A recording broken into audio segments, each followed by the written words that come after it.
प्रश्नावली 4.3 के अब अंतिम प्रश्नों को हल कर लेते हैं। तो 10वां जो प्रश्न है वो है, मैसूर और बेंगलोर के बीच 132 किलोमीटर यात्रा करने में एक एक्सप्रेस रेलगाड़ी सवारी गाड़ी से 1 घंटा समय कम लेती है। यदि एक्सप्रेस रेलगाड़ी की औसत चाल सवारी गाड़ी की औसत चाल से 11 किलोमीटर प्रति घंटे अधिक हो तो दोनों रेलगाड़ी की औसत चाल ज्ञात कीजिए। तो यहाँ पे पहले हम इसे समझते हैं। ये मैसूर शहर है और ये वाला जो है ये बेंगलोर शहर है। मैसूर शहर से अगर रेलगाड़ी बेंगलोर की ओर जाती है तो उसे दूरी 132 किलोमीटर तय करना पड़ता है दोनों रेलगाड़ी को। ठीक है, तो दोनों रेलगाड़ी कौन कौन सी रेलगाड़ी है? एक तो सवारी रेलगाड़ी है और दूसरा है एक्सप्रेस रेलगाड़ी है। तो अगर यहाँ पे हम सवारी रेलगाड़ी को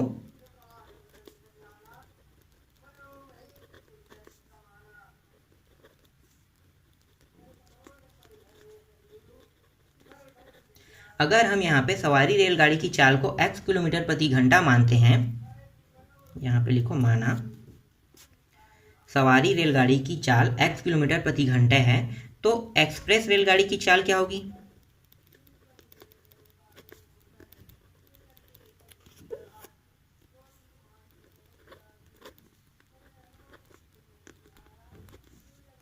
चाल बराबर x प्लस 11 किलोमीटर प्रति घंटा होगा। क्यों होगा?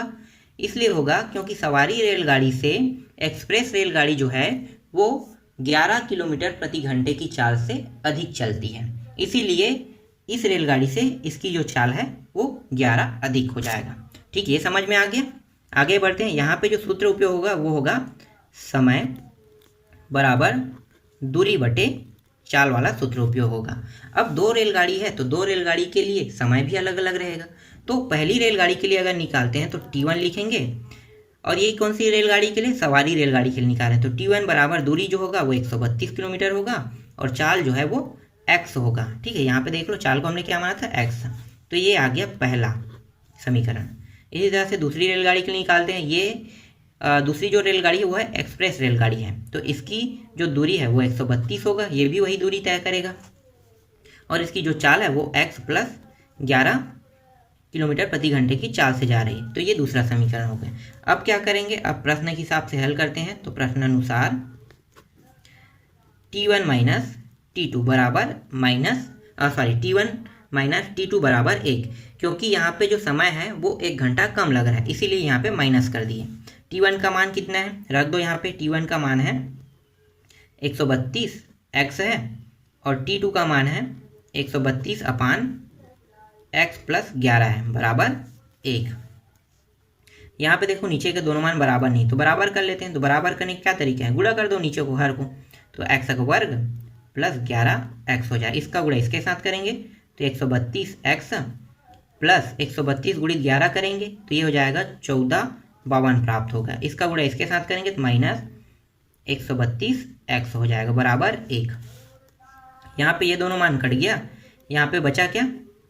1452 बचा है, और नीचे में x वर्ग प्लस 11x बचा है बराबर 1। नीचे से ये मान को ऊपर ले जाते हैं तो यहाँ पे अब बचेगा 1452 बराबर x वर्ग प्लस 11x बचेगा। इस मान को उस पार पक्षांतर कर देते हैं। 0 बराबर x वर्ग प्लस 11x माइनस 1452 हो जाएगा। अब यहाँ पे क्या करेंगे? यहाँ पे ये जो समीकरण आपको दिखाई दे रहा है द्विघात समीकरण, इसका अब हमें गुणनखंड करना है। ठीक है, गुणनखंड करो, चाहे द्विघात सूत्र का यहाँ पे उपयोग लगाओ, जो भी करना है कर सकते हो आप लोग, लेकिन यहाँ पे मैं इसका गुणनखंड करूँगा। अगर मैं गुणनखंड करता हूँ तो ये समय भी कम लेगा और जल्दी हल हो जाएगा। अगर मैं द्विघात समीकरण सूत्र का उपयोग करूँगा तो समय बहुत ज़्यादा लेगा और हल करने में कठिनाइयाँ भी होगी। तो मैं इसको गुणनखंड विधि से हल करता हूँ। तो हमें ऐसी दो संख्या ढूंढना है जिनका गुणा करने पर 1452 प्राप्त होना चाहिए। तो इससे ये जो मान है ये तो बहुत बड़ा है, तो फिर कैसे ढूंढोगे? तो ढूंढने के इसके जो तरीके हैं ये है गुणनखंड विधि। 1452 का गुणनखंड कर लेते हैं। तो पहले हम क्या करेंगे? सबसे छोटे संख्या से गुणनखंड करेंगे। ऐसा क्यों कर रहे हैं? ऐसा इसलिए कर रहे हैं क्योंकि हमारे पास बड़ा संख्या नहीं है, हमें बड़ा संख्या पता ही नहीं कि हम इसका किससे गुणा करेंगे जिससे ये जो मान है ये इन दोनों के मान प्राप्त हो जाए। तो हम क्या करेंगे, पहले छोटे से कर लेते हैं। देखो ये बहुत आसान है, पहले इसको आप समझो कि ये इसके जो दोनों मान है कैसे निकालते हैं। तो 2 से अगर मैं करता हूँ तो 2 सत्ते 2 दूनी और 2 छक्के, फिर 2 से हो रहा है तो 2 तिया 2 छक्के और 2 तिया, फिर 3 से हो रहा है 3 एकम 3 दूनी और फिर 3 एकम, फिर अब ये किससे होगा 11 से होगा तो 11 11। तो यहाँ पे देखो जो मान आया है ना 11, इसी 11 से अब रिवर्स करते हैं। तो देखो अब बहुत आसान हो जाएगा ये निकलना। तो 11 से मैं करता हूँ तो सिर्फ मुझे एक बार बस करना है बड़ी संख्या से, बार बार नहीं करना है, ठीक है, एक बार बस करना है। तो 11 एकम 11, ये हो गया, बचा कितना 3 और 5, 11 तिया 33, फिर 2 और 2, 11 दूनी 22। अब सबसे छोटी संख्या से अब करते जाना है। तो 2 से कर दो तो 2 छक्के 12, फिर 2 छक्के 12।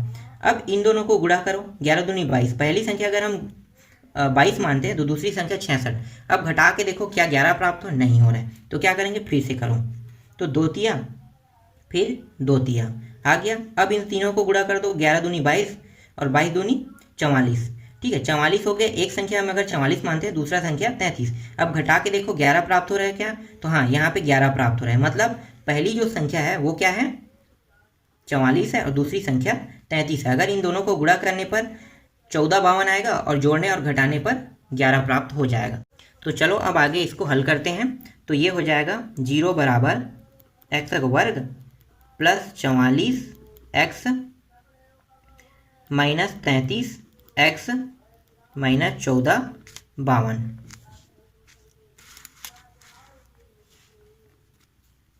ये हो गया 0 बराबर, जोड़ा बना लो।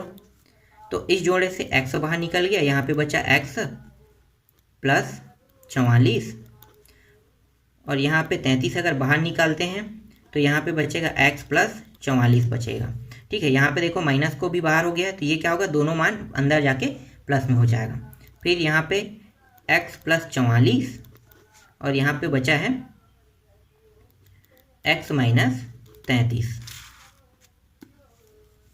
ये 0। एक बार इसको लेके हल करेंगे, एक बार इसको, तो ये हो जाएगा x बराबर माइनस 44 प्राप्त होगा अगर इसको लेके हल कर रहे हैं तो, और अगर इसको लेके हल करेंगे तो x बराबर 33 प्राप्त हो जाएगा।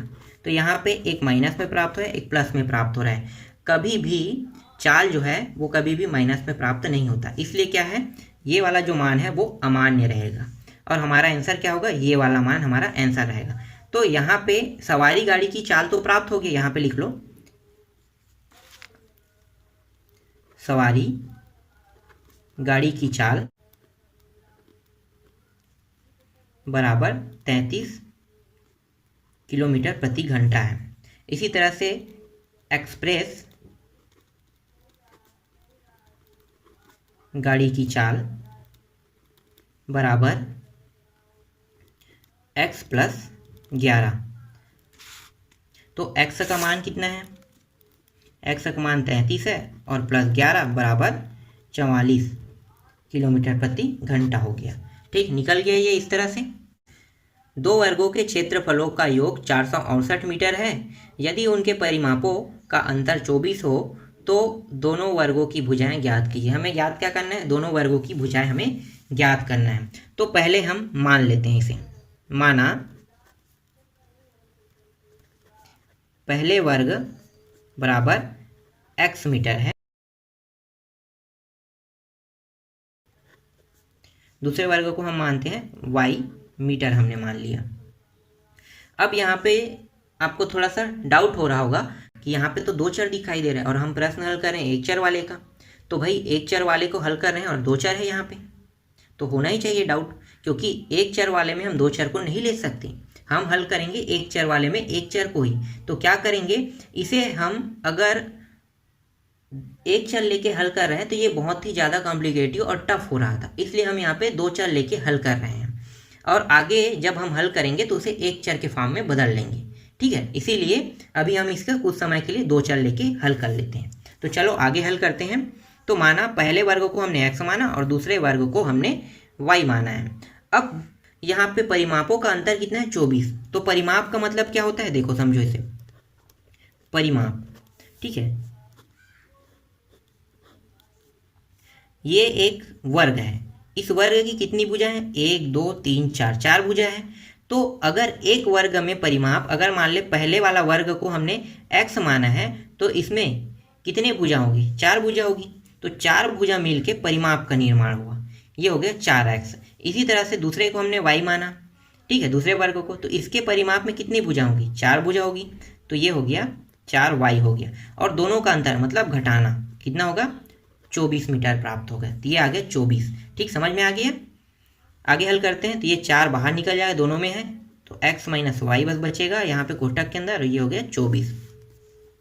ये हो गया x माइनस वाई, इस 4 को इस साइड ले आते हैं तो 24/4 हो जाएगा।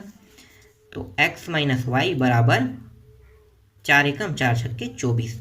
तो x माइनस वाई का मान प्राप्त हो गया 6। अब यहाँ पे ये जो माइनस वाई है उसको उस पर ले जाते हैं, तो यहाँ पे x बराबर 6 प्लस वाई बचेगा। ठीक है, मतलब 6 प्लस वाई हो जाएगा। इसे हम समीकरण 1 नाम देते हैं। अब आगे आते हैं प्रश्न में फिर से। तो यहाँ पे लिखो प्रश्नानुसार। प्रश्न में क्या कहा है कि 2 वर्गों के क्षेत्रफलों का योग 468 है। 2 वर्गों, तो 2 वर्गों मतलब दोनों को वर्ग कर दो और वर्ग करके जोड़ दो। तो x को वर्ग करेंगे और प्लस क्या है, दूसरा क्या है, y था, तो y को भी वर्ग कर दो, जोड़ेंगे, कितना मान प्राप्त होगा, 468 प्राप्त हो जाएगा। अब यहाँ पे मान जो है x का मान हम यहाँ पे रख देते हैं, तो ये हो जाएगा 6 प्लस वाई इसका वर्ग प्लस वाई का वर्ग बराबर 468। अब देखो ये एक चर वाला बन गया, हमें यही बनाना था कि ये एक चर वाला प्रश्न है तो एक चर ही लेकर हमें हल करना है। तो यहाँ पे ये एक चर बन गया। चलो अब आगे हल करते हैं। तो यहाँ पे सूत्र लगेगा a प्लस बी का वर्ग बराबर a वर्ग प्लस बी वर्ग प्लस 2ab, इस फॉर्म में बन जाएगा। तो चलो इसको लिखते हैं। 6 गुणी 6 कितना हो गया, 36 प्लस वाई का वर्ग प्लस 6 दूनी 12 वाई हो जाएगा प्लस वाई का वर्ग बराबर 468 हो गया। यहाँ पे ये दोनों जुड़ जाएगा, तो ये हो गया 2y का वर्ग प्लस 12y प्लस 36, इसको इसे ऐड लेते हैं तो ये हो जाएगा 468 माइनस में हो गया और ये प्राप्त हो गया यहाँ पे 0। तो ये 2y का वर्ग प्लस 12y घट जाएगा, तो ये हो जाएगा 2 और यहाँ पे 3 और ये 4 बराबर 0। ये सभी 2 से कट सकता है, तो या तो 2 को उभयनिष्ठ निकालो या तो 2 से भाग दे दो। तो 2 से हम पूरे को भाग देते हैं, तो y का वर्ग हो जाएगा प्लस 6y हो जाएगा 2 से भाग जाके, फिर ये भी 2 से भाग जाके हो जाएगा 2 दूनी 2 एकम 2 छक्के बराबर 0।